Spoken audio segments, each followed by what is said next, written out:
రావి చెట్టు. రావి చెట్టు దేవతా వృక్షం. రావి చెట్టులో ఎవరు కొలువు తీరుంటారయ్యా అంటే, రావి చెట్టులో మూలతో బ్రహ్మరూపాయ, మధ్యతో విష్ణురూపిణి, అగ్రతో శివరూపాయ, వృక్షరాజాయ నమః అంటూ రావి చెట్టుని పూజిస్తారు.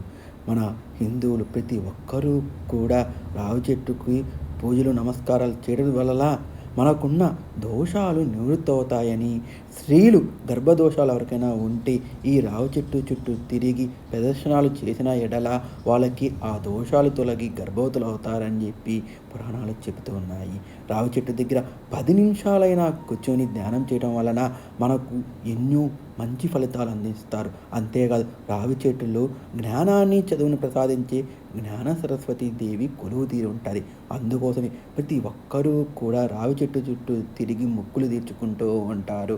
జీవితకాలంలో ఎవరైనా సరే ఒక్క రావి చెట్టుని నాటాలని చెప్పి పెద్దవాళ్ళు చెబుతూ ఉంటారు మనకైతే.